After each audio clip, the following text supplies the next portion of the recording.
전략 공천되는 바람에 내가 후보에 밀려났지만 여사한테 잘 보여야 돼. 나 여사한테 찍히면 어떡하냐. 공기업도 못 가는데. 김웅수 총장님, 네. 우리 좀 짧게 질의응답 해봅시다. 2022년 9월 세민연 사무총장이었죠? 네, 그렇습니다. 예, 그 당시에 세민연이 MBC 바이든 날리면 보도 고발했죠? 그런 사실이 있습니다. 그리고 지금 현재 공영 홈쇼핑 사회이사죠? 맞습니까? 그렇습니다. 예. 2022년 김대남이 강남구청장 후보 나왔을 때 대변인 맡으신 적 있습니까? 그때 맡았습니까? 안 맡았습니까? 맡은 적이 있습니다. 네. 2022년 교육감 선거 때 김대남 씨가 총괄선대본부장 증인이 대변인 한 일이 있습니까? 그런 적이 있습니다. 네, 두 분이 가깝게 느껴지네요. 객관적으로 보기에. 한 가지만 더 묻겠습니다. 민원 내셨죠? 방심위에. 네, 그렇습니다. 예. 그런데 아내, 딸도 같이 똑같은 민원 낸 사실이 있죠? 저희 가족이 함께 공동 참여한 적이 있습니다. 네, 들어가세요. 봉지욱 기자님 나와 주십시오. 이상한 일이 한두 개가 아닌데 김웅수 총장 역시 아내, 딸 등 네 명이 같이 민원을 냈습니다. 이거 혹시 취재하신 적 있습니까? 그러니까 작년 9월 4일 방송 민원도 이제 김웅수 사무총장 일가족이 먼저 냈고요. 9월 23일쯤 통신 민원, 저희 뉴스타파에 대한 처벌을 해달라고 낸 그 통신 민원도 김웅수 사무총장의 일가족이 가장 먼저 냈습니다. 그러니까 사실은 가짜뉴스 신고센터를 유일임 위원장이 만들었는데 현판식이 걸리기 전전날에 어떻게 알고 민원을 냈더라고요. 그리고 제가 알기로 그 유일임 위원장과 김웅수 세민연 사무총장은 KBS 입사 동기로 알고 있습니다. 예. 다시 김웅수 총장님 잠깐만 나와 주실래요? 그 마이크를 좀 주실래요? 안 나오셔도 되는데. 네. 이 자리에서 위증하시면 처벌받습니다. 다시 네네. 고지 드립니다. 네. 예. 민원 내기 전에 네. 류일임 위원장이나 대통령실 관계자, 제가 지칭하는 대통령실 관계자는 김대남 씨입니다. 연락하거나 그 전에 만난 적 있습니까? 정확히 답변하세요. 네, 저는 지금 지금 네라고 하신 건 무슨 뜻입니까? 시기를 여쭤보고 있던 겁니다. 정확히 언제쯤을 말씀하시는 겁니까? 민원 내기 전에 네. 방심위에 네네. 민원 낸 후 혹은 그 전후에서 류일임 위원장이나 대통령실 관계자, 구체적으로 김대남 등과 연락하거나 만난 사실이 있으십니까? 그런 기억이 없습니다. 네, 안 만나셨어요? 네, 이게 위증하면 처벌받습니다. 들어가십시오. 네네. 네. 지금 봉지욱 기자님, 김웅수 씨가 답변하는 거 들으셨죠? 네. 그 답변 어떻게 생각하십니까? 저희가 뉴스타파 한겨레 비롯한 저희 언론자가 공동 취재단이 계속 취재를 하고 있는데요.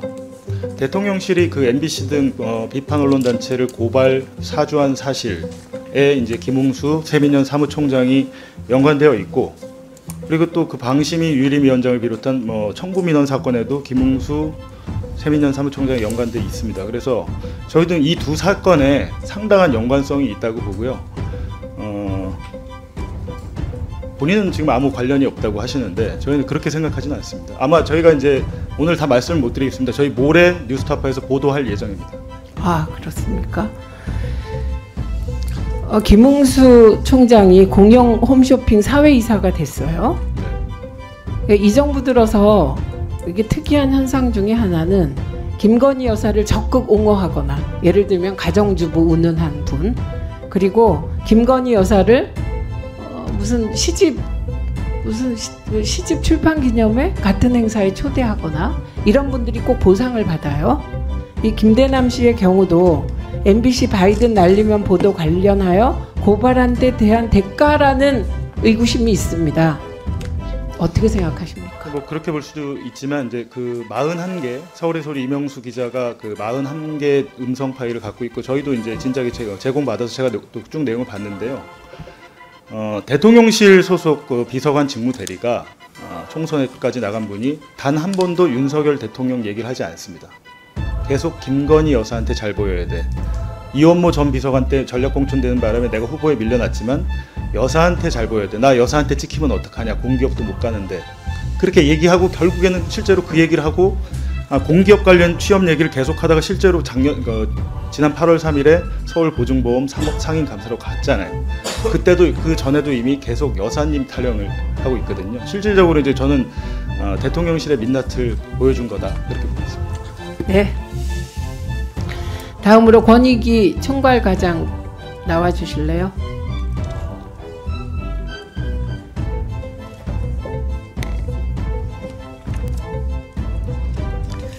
권익위원회가 언제 생겼습니까? 2008년도에 국민고충처리위원회, 국무총리 행정심판위원회, 국가청렴위원회 합쳐져서 권익위원회로 출범했습니다. 그렇죠. 그 국가청렴위원회는 언제 생겼습니까? 부패방지위원회는 언제 생겼습니까? 부패방지위원회가 청렴위원회가 되고 이런 긴 역사가 있죠. 네, 그렇습니다. 예, 이거는 전 국민의 민주화 운동과 민주화 열기로 생긴 기관입니다. 그래서 DJ가 어렵게 해낸 몇 가지가 있습니다. 이 자리에 있는 방송위원회, 이것도 DJ이기 때문에 방송 정책을 무소속 중립기관으로 이관한 것이었고요. 그리고 부패방지위원회가 그때 생깁니다. 그리고 그것이 계속 발전되고 확대돼서 권익위원회로 통합된 것이죠. 네. 그러니까 권익위원회의 존재 이유가 분명하다는 말씀을 드리는 겁니다. 다른 모든 기관이 권력에 봉사하고 충성하고 기준과 잣대를 흐트러뜨려도 권익위만은 그러면 안 되죠. 그거를 그 기관에서 몸소 실천한 분이 계셨잖아요. 디올백 사건의 잘못된 처리에 저항하다가 극단적인 선택을 한 분이 계시잖아요. 저는 그 희생이 그냥 있었던 거라고 안 봅니다. 권익위를 지키려는 희생이라고 생각합니다. 그런 거 생각하시면서 답변을 해주시기 바랍니다. 제가 질문할 게 무지 많은데 오늘 딱 2가지만 질문 드리고 가서 보고하세요. 제가 국감 때 심화질의 하겠습니다. 하나는 류희림 위원장 사건의 경우 7개월간 판단을 지연하셨죠. 판단을 고의로 지연하거나 이런 건 고의로 지연하셨죠. 그게 뭐 이렇게 어려운 겁니까? 그냥 그 공익제보 확인하고 그 이전 그 과장이 주장했던 대로 빨리 그 책임 감면 처리해줘야 되는데 안 하고 질질 끌었잖아요. 남영진 KBS 이사장 등의 사건은 며칠 만에 결론 냈습니까?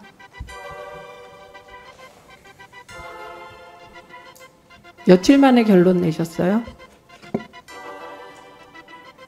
제가 자료를 좀 보겠습니다. 네, 그거 누군가 기록하시고요. 또 하나 물어볼게요. 9월 14일 장경식 단장이 유일임 위원장에게 관련 청부 민원 관련 동생이 민원을 넣은 것 같다. 이런 보고를 했다고 주장하는 쪽이 있고 본인은 부인합니다. 이거 수사하면 밝혀지겠죠. 언젠가 수사는 꼭 됩니다. 장경식 단장 조사했습니까? 저희 이해충돌 아니 그냥 조사했습니까? 안 했습니까? 권익위가? 사실관계 확인한 다음에 저희가 이제 전원의 의결로 처리한 건 맞습니다. 아니요. 장경식 단장 조사했냐고요. 그 조사라는 게 뭐 어떤 범인지 모르겠는데 어쨌든 신고 내용을 저희 법에 따라서 아니요. 장경식 단장 확인해서요. 조사했냐고요. 뭐 그거 그렇게 어렵습니까? 좀 답답해. 1분 더 주세요. 조사했습니까? 안 했습니까? 장경식 단장 권익위 조사 받았어요? 안 받았어요? 받았습니다. 어떤 형식으로 받았습니까? 서면 아니면 직접 대면 조사? 그 대면도 있었고요. 서면으로 이렇게 제출한 것도 있었어요. 네. 그 다음에 9월 27일 이거 나중에 심화로 질문할 거라고 미리 알려드리는 거예요. 깜짝 질문 같은 거 하지 않습니까? 이건 그런 사안이 아니에요. 9월 27일 방심위 내부에 류희림 위원장은 왜 이해충돌 관련하여 그 조치 취하지 않냐는 글 올라온 사실이 있습니다. 이와 관련하여 부속실장 개입 여부 조사했습니까? 안 했습니까? 그 개별 신고 사건의 조사 대상이나 범위 이런 부분에 대해서는 저희가 아이, 그러시지 말고요. 그게 말이 됩니까? 지금? 말씀드리기가 어려운 점을 양해해 주시면 감사드리겠습니다. 양해 못 하겠는데요. 이게 양해할 일입니까? 예. 제가 뿐만 아니라 몇 가지 쟁점 아주 사전에 질의서를 드리겠습니다. 그러니까 권익위원장 국감 출석하셨을 때 답변을 다 준비해 주세요. 예. 그래서 무슨 깜짝 질문에서 당황하게 하거나 이런 거 아니고요. 내용에 대해서 심도 깊게 토론하겠습니다. 네, 보고 드리겠습니다. 네. 자, 여기서부터 잠시만 주목해 주시기 바랍니다. 제가 구독자분들을 위해서 깜짝 선물을 하나 준비했습니다. 제가 항상 여러분들께 뭐라고 말씀드렸나요? 뉴스만 평소에 잘 챙겨보셔도 돈이 된다, 돈을 벌 수 있다고 말씀드렸는데요. 자, 여기 보이는 각종 뉴스, 코로나, 러시아 우크라이나의 전쟁, 엔비디아의 실적, 트럼프와 김정은의 관계 등등 이러한 뉴스를 보게 되면 여러분들은 어떤 생각이 드시나요? 그냥 뉴스만 보고 끝내는지, 아니면 이 뉴스를 어떻게 이용할 수 있는지 이 부분을 고민하고 계시는지를 되물어보고 싶습니다. 그 이유가 뭐냐 하면 제가 지난 1월 여러분들께 뭐라고 말씀드렸나요? 지금은 반도체 산업에 관심을 가져야 한다. 뉴스만 보고 그냥 넘기지 마시고 한번 투자 쪽으로 고민해 보셔야 한다라고 말씀을 드렸습니다. 그리고 나서 이런 썸네일을 유튜브나 뉴스를 통해서 많이 보셨을 텐데요. 이런 반도체 산업이 이슈가 되었을 때 부자들은 어떻게 생각한다고 했나요? 반도체와 관련된 투자 수단은 뭐가 있는지, 어떤 주식이 가장 좋은지, 어디에 투자해야 돈이 몰리는지 자연스럽게 생각한다고 제가 말씀드렸죠. 그 이유가 부자들이 봤을 땐 이슈가 돈으로 이어지고 그 이슈가 나에게 돈을 벌어준다는 경험적 확신이 있기 때문에 부자들은 항상 이런 사회적 이슈와 돈의 흐름을 관심 있게 쳐다본다고 제가 말씀드렸는데요. 이번에도 마찬가지입니다. 제가 지난번에 시청자분들과 함께하는 주식으로 수익 내기 이벤트를 진행했었는데요. 당연히 100% 무료로 진행되었고, 자, 여기 보시면 아시겠지만 제가 지난번에도 저한테 구독이라는 문자를 보내주신 모든 시청자분들께 이렇게 반도체 관련주 중에 많은 종목이 아니라 가장 급등할 확률이 높은 딱 한 종목, 한미반도체 딱 한 종목만을 추천드렸어요. 그러면서 여기 나와 있는 대로 정확히 얼마에 매수해야 하는지, 수익률이 얼마가 나왔을 때 팔아야 할지 정확히 말씀드렸는데, 자, 지금 실제로 어떻게 되었나요? 오른쪽을 보시면 아시겠지만 제가 1월에 문자로 이 한미반도체를 소개해드리고 나서 실제 3배 이상의 급등이 나왔죠. 그래서 당시에도 굉장히 많은 분들이 제가 드린 이 종목으로 수익을 크게 내실 수 있었는데요. 다시 한번 수익 축하드리고 이번에도 마찬가지입니다. 최근에 이슈가 되고 있는 것이 이 하마스와 이스라엘 전쟁, 러시아와 우크라이나 전쟁이기 때문에 우리가 어떻게 생각해 볼 수 있을까요? 더군다나 북한까지 참전한 마당에 전쟁이 앞으로 계속해서 심화될 가능성이 있는데요. 더욱이 중국 또한 대만에 대한 전쟁 압박 수위를 높여가고 있어 전 세계가 혼란스러운 상황입니다. 이렇게 전쟁이 계속해서 심화되면 피해가 커지기 때문에 전쟁에 필요한 군수물자, 의료지원 물품들이 실제로 더 많이 필요할 수밖에 없는데요. 그럼 그 중에서 실제 전쟁의 여러 물자들을 지원해본 경험이 있고 건설, 의료 수준이 높은 우리나라 기업들 중에 한 곳이 가장 크게 부각받을 수밖에 없는 것이고 당연히 우리가 이쪽으로 생각해야 된다는 겁니다. 자, 그렇기 때문에 제가 이번에도 뭘 보내드린다고요? 지난번과 마찬가지로 지원이라는 문자를 보내주시면 제가 전쟁 물자 지원 관련주 중에 앞으로 대장주 역할을 하면서 주가가 가장 크게 급등하란 종목을 구독자분들에게 문자로 종목명과 사고 파는 시점을 모두 알려드릴 거예요. 그래서 여러분들이 주식으로 돈 버는 연습을 한번 해보시라 이렇게 말씀을 드리고 혹시라도 나는 주식을 하지 않는다 라고 하시는 분들은 주변에 주식하시는 분들께 추천해 주셔도 되고 연세가 있으신 분들은 자녀분들에게 한번 이걸로 수익을 내보라고 이렇게 조언해 줄 수도 있으시겠지요. 그래서 지금 이 영상을 보시는 시청자분들 중에 나도 이번 종목이 궁금하다 하시는 분들은 누구나 상관없이 어느 시간대나 상관없이 부담 없이 이렇게 위쪽 상단에 제 번호 남겨두고 있습니다. 저의 개인 번호 010-2803-3347 남겨놨고요. 지난번처럼 지원이라고 보내주시면 제가 이번에도 똑같이 무료 추천급 등주 문자를 보내드리겠습니다. 그래서 제 번호 010-2803-3347로 문자 보내주시면 여러분들이 직접 이수를 통해서 돈 버는 연습을 해보실 수 있는 것이고 제가 돈을 받는 것도 투자를 대신 해드리는 것도 아니니까 부담 없이 신청해 주시면 되는 겁니다. 그리고 수익이 나면 저는 다른 것은 바라지 않습니다. 제 채널에 좋아요, 구독 한 번씩만 눌러주시라 이렇게 다시 한번 말씀드리겠습니다.